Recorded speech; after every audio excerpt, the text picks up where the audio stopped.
this might look like quite a lot, but actually some of these components are relatively small. They're all essential, but some we'll get through very quickly. We'll set the context. So really we're just talking about why is there a need?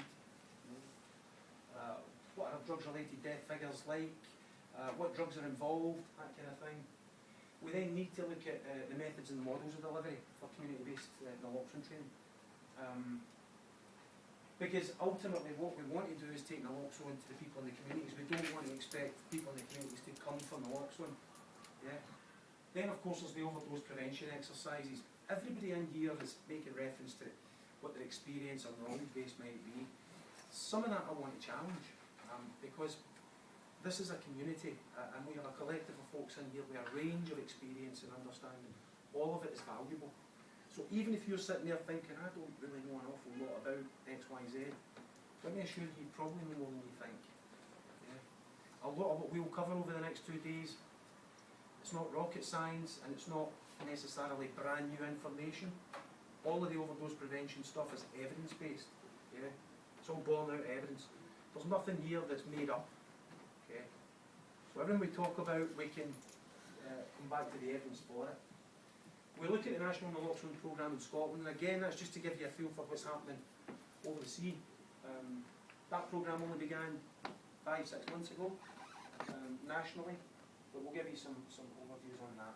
And then crucially, naloxone, its actions, how it works in the brain, what it does, how you assemble the kit safely, how you administer it safely, and the absolutely essential aftercare that has to be provided when you give somebody naloxone.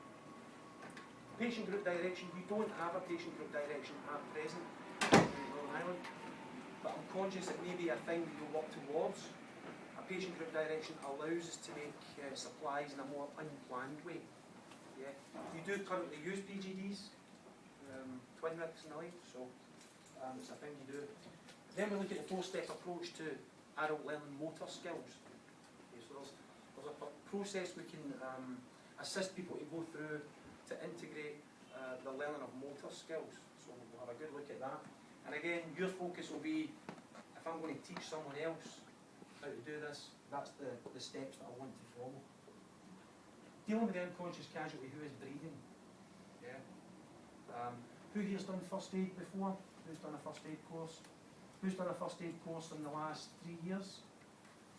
In the last year? Yeah. Okay. So some of you will be kind of mindful of the fact that there's been changes in the guidelines and there's going to be changes again soon, both for dealing with the unconscious casualty who is breathing, but of course dealing with the unconscious casualty who is not breathing as well. And this is where it gets a wee bit interesting. The first aid training that you'll have done before will have been focused on cardiac events. Yeah? Somebody's walking along, they go for breathing normally to, can I go breathing, and down they go. And overdose isn't that. The central nervous system depressant overdose is not that. So we really need to look at how do we deal with the casualty who's not breathing properly. Yeah. Some consolidation, and then there is a post-session examination at the end. A wee test. Tests are always good. Wheeling.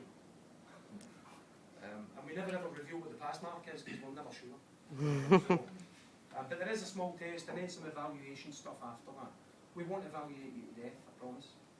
Although we do ask you to complete a few bits of paper. If anybody would rather not complete evaluations or rather not fill out any of the paperwork for whatever reason, just pull us aside and let us know. Okay? It's not a problem if you don't want to do it or there's an issue about doing it. We can assist with that. Just let us know. Okay? So that's what's involved. Seems like quite a lot, as I say, we'll get through some of it incredibly quickly. So before we really kick off, I guess the first thing